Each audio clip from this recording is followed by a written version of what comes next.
ನಮ್ಮ ಬೆಂಗಳೂರು ಸೀರೀಸ್ 7. ಬೆಂಗಳೂರಿನಲ್ಲಿರುವ 2 ಪಶು ಆಸ್ಪತ್ರೆ ಅಂದರೆ ವೆಟರ್ನರಿಗಳಲ್ಲಿ ಒಂದು ಕ್ವೀನ್ಸ್ ರೋಡಿನಲ್ಲಿದೆ, ಇನ್ನೊಂದು ಮೈಸೂರು ರಸ್ತೆಯಲ್ಲಿದೆ. ಮಿಂಟೋ ಕಣ್ಣಾಸ್ಪತ್ರೆ ಹಾಗೂ ವಿಕ್ಟೋರಿಯಾ ಆಸ್ಪತ್ರೆಗಳ ಮಧ್ಯದಲ್ಲಿರುವ ಆಸ್ಪತ್ರೆ ವಾಣಿ ವಿಲಾಸ ಆಸ್ಪತ್ರೆ. ಹಿರಿಯ ವಿಜ್ಞಾನಿ ಸರ್ ಸಿ ವಿ ರಾಮನ್ ಹೆಸರಿನಲ್ಲಿ ಬೆಂಗಳೂರಿನಲ್ಲಿ ಒಂದು ಬಡಾವಣೆಯೇ ಇದೆ. ಬೆಂಗಳೂರಿನಲ್ಲಿ 7 ನೇತ್ರ ನಿಧಿ ಐ ಬ್ಯಾಂಕ್ಗಳಿವೆ. ಕರುಣಾಳು ಬಾಬಳಕೆ ಪುಸ್ತಕ ಸರಣಿಯ ಲೇಖಕರು ಪ್ರೊಫೆಸರ್ ಗುರುರಾಜ್ ಕರ್ಜಗಿ. ಬೆಂಗಳೂರಿನಲ್ಲಿರುವ ಕರ್ನಾಟಕದ ಅತಿದೊಡ್ಡ ಆಸ್ಪತ್ರೆ Victoria hospital.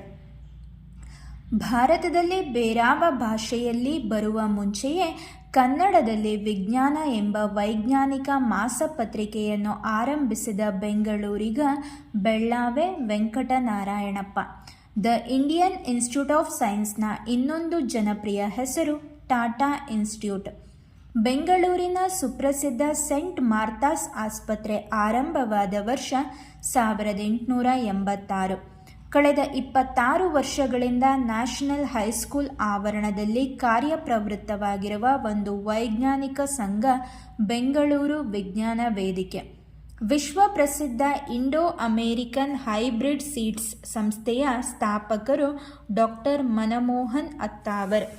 Bengaluru kidney foundation ಪದ್ಮನಾಭನಗರದಲ್ಲಿದೆ.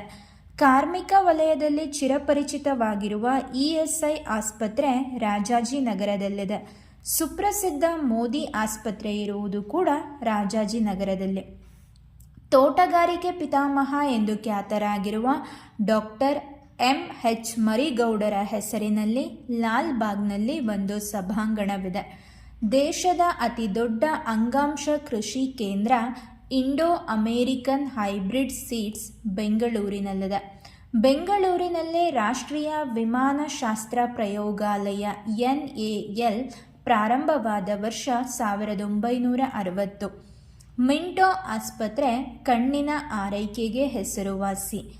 BEL ಕಾರ್ಖಾನೆ ಬಳಿ ಇರುವ ಖ್ಯಾತ ವಿಜ್ಞಾನಿ ಹೆಸರಿನ ವೃತ್ತ ರಾಜಾರಾಮಣ್ಣ ವೃತ್ತ. ಕರ್ನಾಟಕದ ಮೊದಲ ವೈದ್ಯಕೀಯ ಕಾಲೇಜು ಬೆಂಗಳೂರು ಮೆಡಿಕಲ್ ಕಾಲೇಜ್. ಬೆಂಗಳೂರಿನ ಹೆಮ್ಮೆ ಅಂದರೆ ಡಾಕ್ಟರ್ H. ನರಸಿಂಹಯ್ಯ ಅವರಿಗೆ ಪದ್ಮಭೂಷಣ ಪ್ರಶಸ್ತಿ ದೊರೆತಿದೆ. ಬೆಂಗಳೂರಿನ ಅತಿ ಪುರಾತನ ಪುಸ್ತಕ ಮಳಿಗೆ ಹಿಗಿನ್ಬಾತಮ್ 1897ರಲ್ಲಿ ಆರಂಭವಾಯಿತು.